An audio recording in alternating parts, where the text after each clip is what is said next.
Hi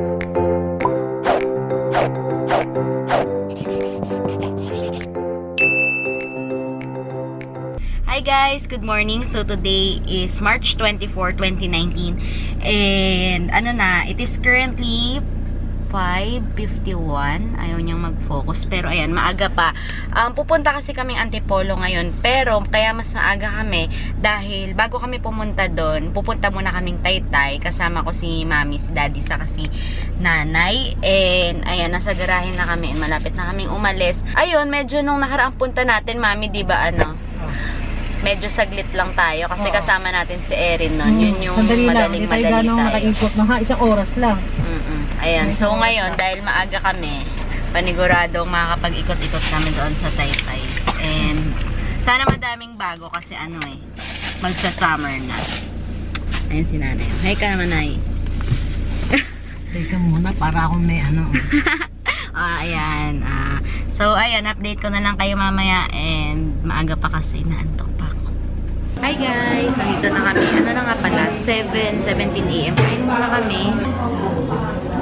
7:17 AM na. Kain muna kami. Nandito kami sa McDo dahil yung ibang stores ay hindi pa bukas dahil lang aga nga namin nakarating. So ito yung kay Nanay. Yan. Ito yung akin. And ito naman yung kay Mami. So ayan, kain muna kami guys. Hi guys, tapos na kaming kumain at nandito na kami sa loob pero marami pang sarado kasi maaga pa, mag-i-eat pa lang. Ikot-ikot lang, ikot-ikot. Paikot-ikot lang kami guys. Wala kaming makita kasi dami pang sarado. Yan. Pabalik-balik lang kami. Paulit-ulit yung nakikita namin. Kukunti pa bukas. Yes. Yan, hintay muna kami mga konti bago sila magbukas lahat. Guys, pumasok kami dito sa isang tent. Ayan. Sarado pa, no? Daming sara. Hindi, sabi nung tinanong ni Nanay, mga alas 8:30 daw. Baka bukas na daw lahat. Yan guys, konti pa lang yung bukas. Meron lang iilan. Yan. So, tingin-tingin lang kami, paikot-ikot. Dito pala yung mga pagkain guys. Kaso, ang problema, sarado siya. So, paano kami makakabili, diba?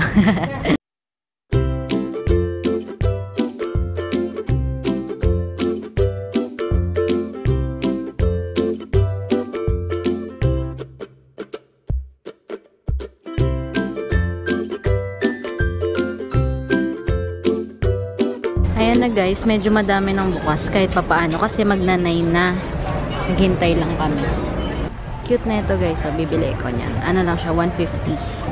Yan, dami nilang tinda, mga overruns. Yan, madami ng bukas. Kanina wala to eh.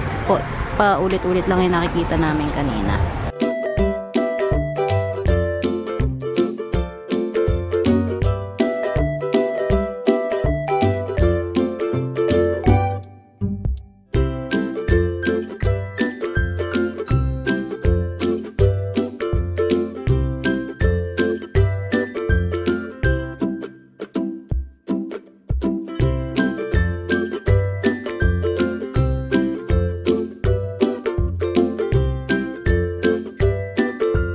Guys, papunta kami ngayon sa Igpay. Ayan, dito.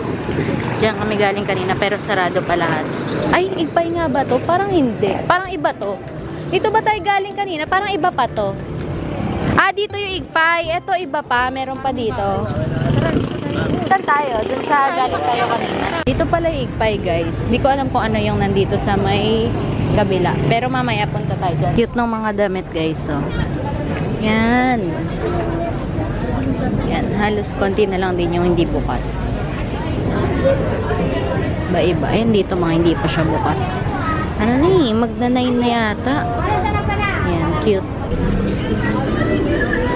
Guys, nandito naman kami ngayon sa Taytay Mega Changi. And ang napansin ko dito is medyo pare-parehas yung mga tinda nila. Di kagaya dun sa ibang part dito na may mga overruns, ganun. Dito yung mga gawa talaga nila, tapos pare-parehas na sila. And ayun, madami ding sara dito. Ayan, dito papunta naman kami sa Octagon. Yan siya, dito na siya sa may dulo. Yan, dito to sa may Octagon. Kaso ang daming sara guys, so kita nyo, mga oras na. Sarado yung iba, pero dito may mga bukas po. Parang mga dito, mga dress. Kasi dun sa pinuntahan natin kanina, ay, ako. Stress na yung itsura ko. Huwag ko na nga pakita sa inyo.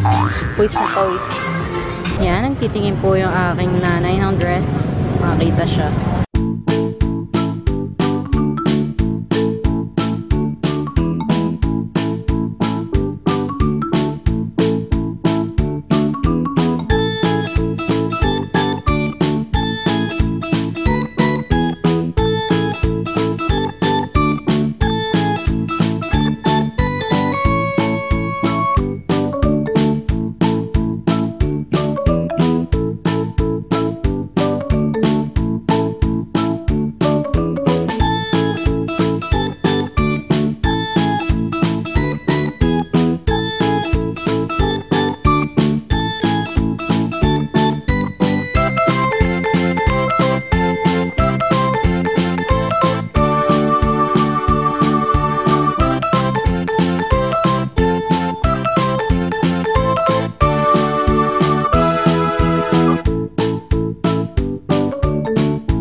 Guys, ang ganda ng t-shirt to. Ayan, The Beatles, Nirvana, Eraserheads, mga band shirts. Bili muna kami dito ng sa malamig at siomai. Papabili ako kay mami kasi pagod na kami. Yan po siya. Actually, mami, alam mo ba kung ano oras na? Ano oras? 10 na. Kanina pa tayo dito. Tapos ako isa pa lang nabibili ko. Ikaw, ilan na? Ano na ba? Pantalon. 3 yata. Ay, grabe. Yay, makakainom din sa sobrang uhaw. Kapon. Tayon ka na ko sa pagkain, 500. Yan, nakakasulukuyan pumipili siya.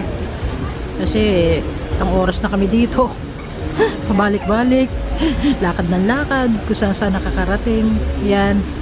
Pipili siya, may nataypan siya. Alin? Yan. Parang malaki yan. Tingnan mo yung size. Gusto mo naman yata malaki t-shirt eh. Yan.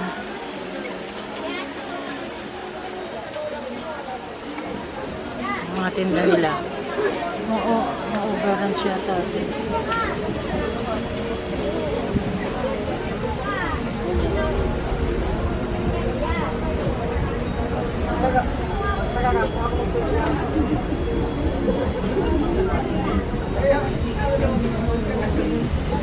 Yan, ganda rin. Kaso puti, baka manipis pa na. Marami pang kulay niyan. Napili siya. May naispatan si Monica. May pantalon. Ganda niya yung mga pantalon. Yan o. Dami. Maganda.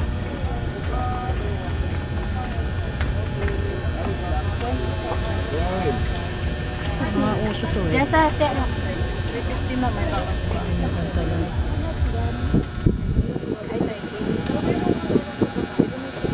Magkano ro yan?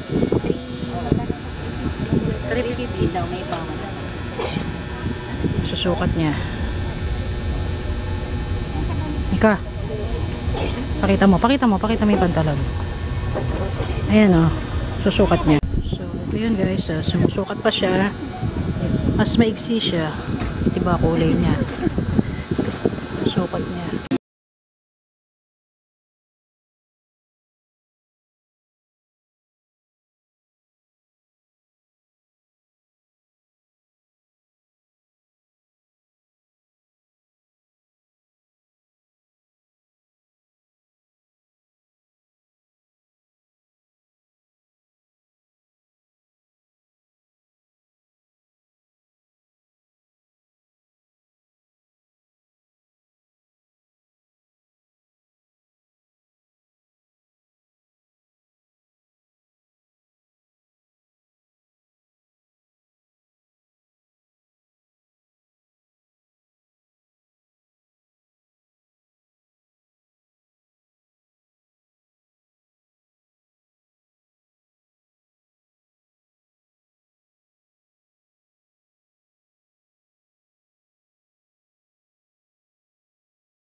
Hey guys! So, bali, baka nagtataka kayo bakit iba na yung suot ko sa itsura ko kahapon. And, pasensya na kayo sa boses ko kasi parang sisipunin ako. Makati yung ilong ko ngayon and medyo masama yung pakiramdam ko. Ayun, bali kahapon nga, nagpunta kami ng Taytay. And, sobrang nakakatawa kasi ang aga naming nandun. Nakarating kami doon mga 7 AM and halos sobrang konti pa ng stalls na bukas. Sobrang parang kung meron man, paulit-ulit sila. Saka yung mga bukas, parang wala kami magustuhan doon. So, right after namin kumain ng McDo, sabi namin, sige, saglit lang. Tambay muna tayo dito. Kasama ko si mami sa si nanay. And after nun, sabi namin, tara na, akala namin marami ng bukas kasi dun sa mga bungad, may mga bukas na. So, pagpasok nga namin dun, ayun, yung mga binavlog ko na halos wala pang bukas. And, ang nakakatawa no, nagtanong-tanong kami, anong oras po ba yung bukas? Kasi Sunday kahapon, diba? Karaniwan daw, mga 9 o'clock pa magbubukas kapag Sunday. Kasi nga, ano naman, wala namang season ngayon. Hindi naman daw bare months, ganito, ganyan. And, buti na lang, ang bala kasi talaga ni Daddy nung una is umalis kami ng 4:30 and kung umalis kami ng 4:30, edi anong oras kami nakarating doon? Siguro sobrang aga and wala talaga kaming aabot ng bukas doon. So, ang nangyari, ayan, kaya sobrang napagod kami kahapon dahil, ayun nga, ang tagal namin paikot-ikot na wala naman kaming nabibili, paulit-ulit lang yung nakikita namin. So, ayun, ang advice ko para dun sa mga pupunta ng Taytay is, kung pupunta kayo ng linggo, ayan, wag na lang siguro masyadong maaga kasi wala, mapapagod lang kayo and maghintay lang din naman kayo para magbukas sila. So, nung mga 9 na, ayan, nagpahinga kasi kami, mga 9 na, yan, pagpasok namin medyo halos bukas na lahat. Meron lang ilan-ilan na sarado talaga. So, ayun, nung naghintay kami nga na nag-9 na, ayan, nakabili na kami doon. Eh, ang masasabi ko, kung worth it bang pumunta sa Taytay, worth it talaga siya, guys. Kasi yung pagpipilian, madami yung variety, makakahanap kayo, may mga overruns, plus size, ayan, yung mga nakikita nyo sa online, makikita nyo talaga siya sa Taytay, sa murang-murang halaga, merong retail, merong wholesale. So, ayun, sulit siya, pero kung meron lang kayong, halimbawa, ako, taga Bulacan kami, galing pa kayong Bulacan, tas dadayo kayo doon, and ilan lang yung bibili nyo. Halimbawa, 2 pieces, 3 pieces ng clothing. Siguro para sa akin, hindi siya worth it. Kasi kung ganon, sana bumili na lang kayo online, tas pinaship nyo na lang. Kasi yung pagod sa biyahe, hindi rin naman kasi siya sobrang lapit. Kaya, ayun, kung bibili talaga kayo doon, make sure na may nakalaan na kayong budget, and bibili kayo nung, yun talagang madami kayong pinaplanong bilhin. Or kung hindi naman yung talagang hindi sobrang dami nung kailangan nyo bilhin, ang gawin nyo na lang, magsama kayo ng friends nyo para marami kayo na imbis na ikaw lang, halimbawa, nakasasakyan ka, ayan. Imbis na isa ka lang, at least nadamay mo sila, yung mga kaibigan mo na may nabili din sila. Mas na pag pinagsama-sama, madami kayong nabili. And sobrang ano din siya, sobrang great bonding din siya kapag magkakasama kayo. Kasi, ayan, dami niyong makikita. Pwede kayong magpare-parehas, yung iba-ibang color kayo, tas or ibang style, ganyan.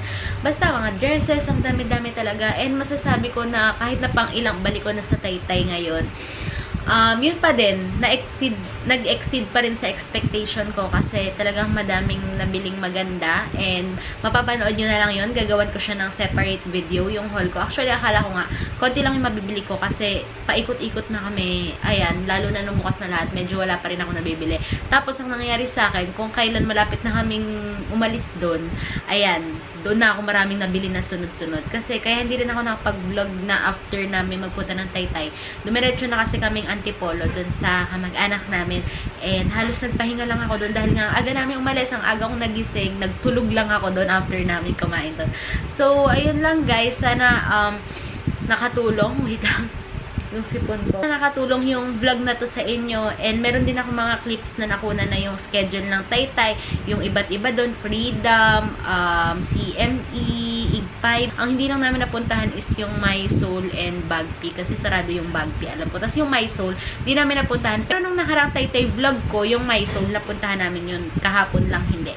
So, ayun nga guys. Sana nakatulong ako sa inyo. And sana nag-enjoy kayo sa panonood nito. Don't forget to like this video, subscribe to my channel, and click the bell button to get notified every time I post new videos. Thank you for watching and see you on my next video. Bye guys! Mwah.